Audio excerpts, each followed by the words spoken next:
you doing, everybody? I'm in a good mood. It's just my birthday, just turned 36, which is pretty cool. Thank you. Thank you. Living in my 30s. I feel like I've been reflecting on my life a lot more than I did when I was younger, and I'm realizing some things about myself. First of all, I'm realizing that I hang out with all 25-year-olds now. All my friends are 25, because all my real friends got married and moved to the suburbs and had kids, so I had to regroup. That's where I'm at. But I'm single, and all my friends are single, and they're always trying to give me advice because they're younger than me, which is really annoying. They're always like, you know what your problem is, Andrew? You just give off kind of a lonely vibe. But they're all Gen Z kids. I don't know if you know Gen Z kids. It's annoying the way they give feedback. They're just like, you're giving lonely, you're giving bald. I'm like, all right, well, that's hurtful. I don't know what to do with that, but I'll talk to my doctor about it, I guess, giving bald. I was in a long-term relationship for a while, 6 years. We broke up last year, but that's okay. It's hard to keep a relationship going for a long time. I don't know how people do it, because you change a lot. My ex, she changed a lot during our relationship. She became a bodybuilder during our relationship. Yeah. Bit of an adjustment for me. It was a little weird, On Friday nights, I'd be like, hey, babe, what do you want to do for dinner tonight? She'd be like, I don't know. I said I want steaks, pussy! I was like, oh, my God. Then she fucked me and everything got weird, so I had to move on. I won't lie to you guys.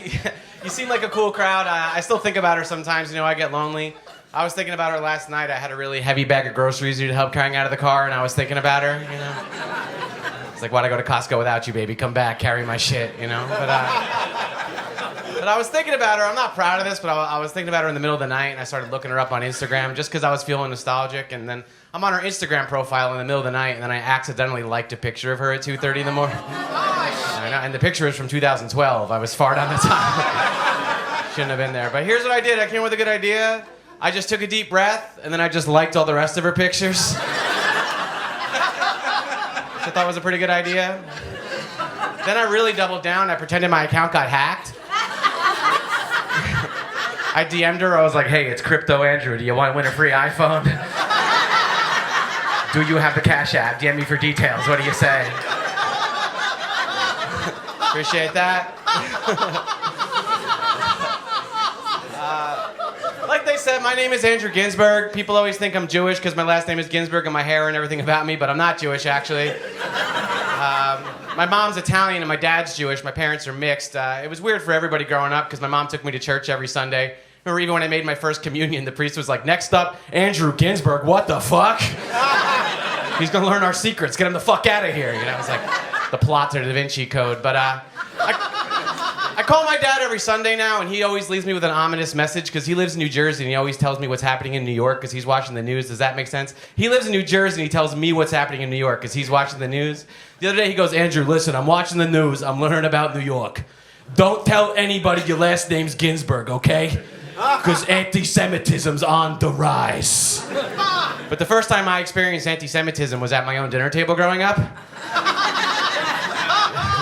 My mom's a big Italian lady. If you don't know Italian people, what she would do is every Sunday she'd make a big pot of sauce. And she would teach us kids, she would go, this is her voice. She would go, this is what Italian people do. Okay? They take their bread, and at the end of the meal, they dip it in the sauce, and that's called sapping it up. That's what the Italians do. They sap up the bread in the sauce. And all of us kids would do that. But when it came time for my dad to do it, he would just start putting butter on it. And my mom would go, there he goes, buttering his bread like a fucking Jew. That was the first time I experienced anti-Semitism.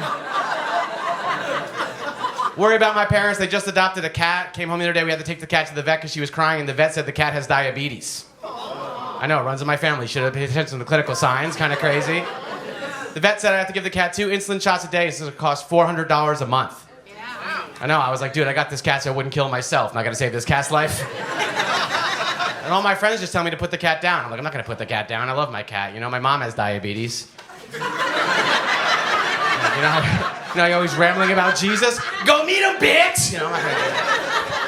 Anyway, I put the cat down. She's dead. Thank you very much. Thank you.